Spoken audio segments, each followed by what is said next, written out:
I'm Mary Rogers, and this is the Cuisinart 4-in-1 multi-cooker. It's a slow cooker, but it can do so much more than just slow cooking. So let's look at the unit. This is the lid. It's tempered glass with a nice stainless handle. I'll put that down there. This is your roasting rack, which comes with the unit. Put that over there.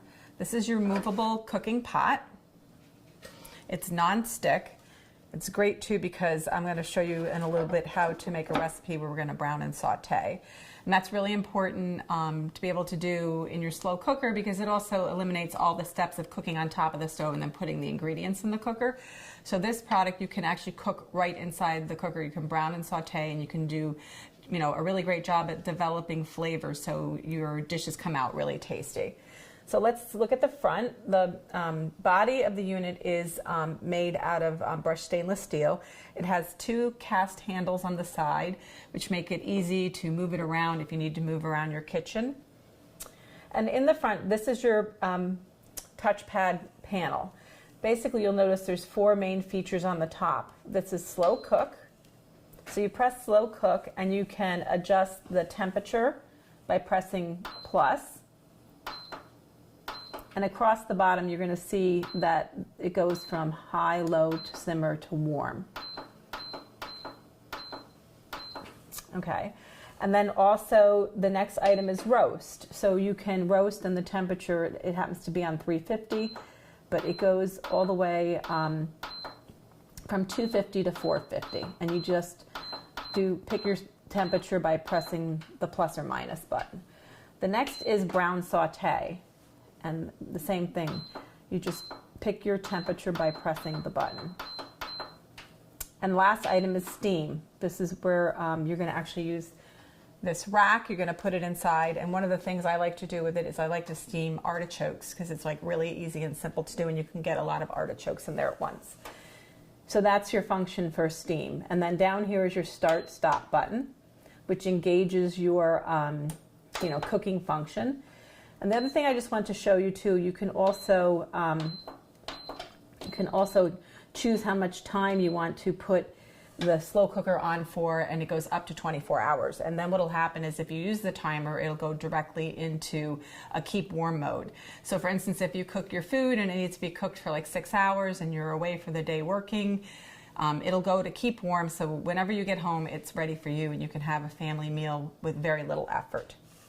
So those are the main features and functions of the product.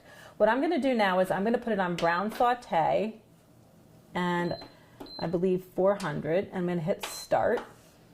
And what I'm going to do is I'm going to start preparing the ingredients for the lemon rosemary chicken that I'm going to show you how to make today. It's really simple and easy, and I like it because it's very flavorful also. So the first thing we're going to do is we're going to take our flour. We're just going to put it in this larger bowl here. We're going to put all of our pepper and about half of our salt to season the flour. And then what I'm going to do is I'm just going to mix this up with my tongs to incorporate all the seasoning. And then what I'm going to do, I'm going to start dredging the chicken. Sorry. And you just do that. These happen to be thighs. I like to use thighs because they're nice and flavorful. They are also more inexpensive than some other cuts. So what I'm going to do is I'm just going to put the dredged ones in here while our unit is heating up. So we'll just keep going. I'm going to do about 6 thighs at one time. That's a good amount. And the nice thing about the dredging is it's going to get a nice help you get a nice brown on it. And then the other thing that's great too is later on when you add your liquid ingredients, what will happen is you'll actually the flour will actually thicken, and you'll get a nice sauce, a finished sauce in your slow cooker. I'm just going to do 2 more. Okay. Now what we're going to do is put these aside for just a second. And what I'm going to do, I'm going to just move this over here. And what I'm going to do is add the olive oil around the pot. And then what we're going to do is we're going to start adding the chicken. And I like to do skin side down first.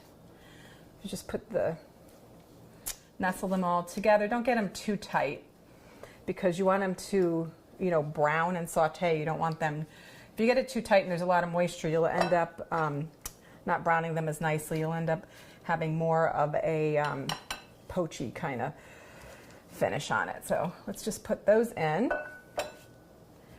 and let it cook for about, I don't know, 5 or 6 minutes, and then we're going to come back and we're going to check on them. So let's check on our chicken and see if the first side is brown. I'm going to put this down here. Oh, it looks gorgeous. So what we're going to do is going to flip all of our thighs over, like so. And I just want to show you one. It's like really nice and brown. Looks gorgeous. So flip them over. Now what we're going to do is we're going to cook it on that side, and then we're going to come back and reserve it. So let's check on our chicken. It's browned on both sides. So what we're going to do is we're going to actually reserve it at this point.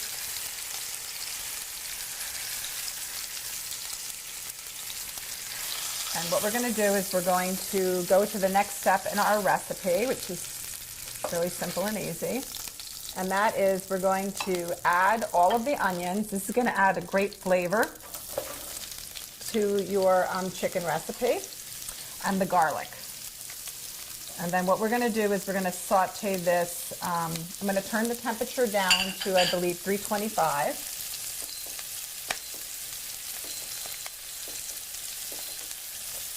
And what we're going to do is, let me just mix this up really well and break up the onions. And what we're going to do is let it saute for a few minutes and come back.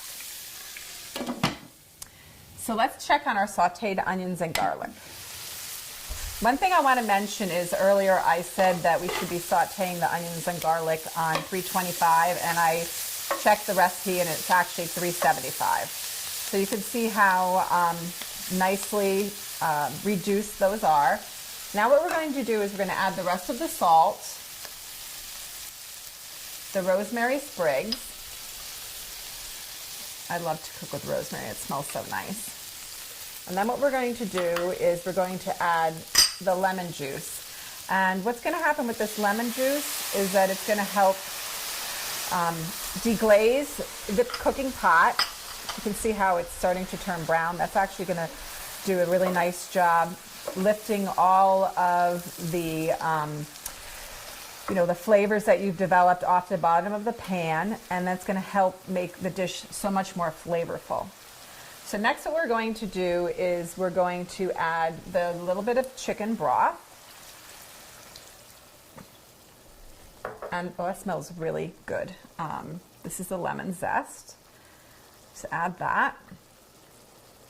I love this recipe because it's so flavorful. I love the combination of lemon and rosemary.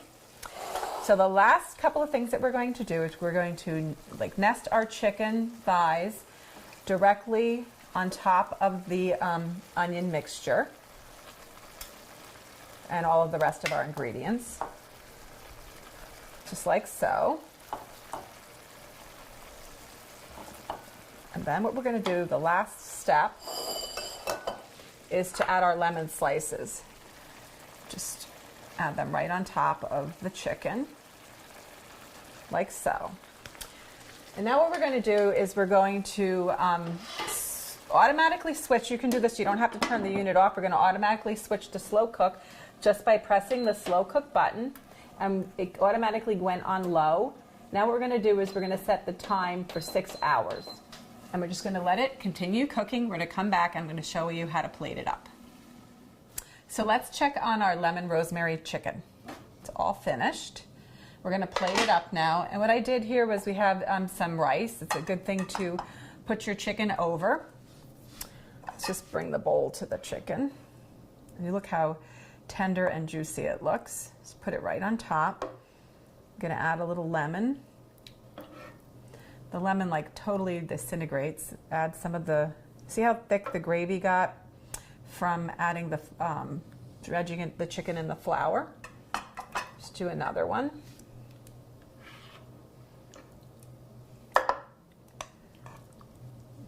Make sure you get some of the onions and the gravy. Now what we're going to do is going to finish it off with a few little sprigs of rosemary on the top, so you know what's in it.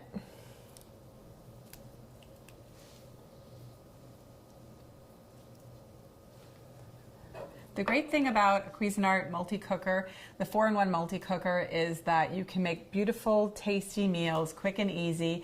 While you're away from the home, it's cooking, you come back and you have a beautiful meal for you and your family.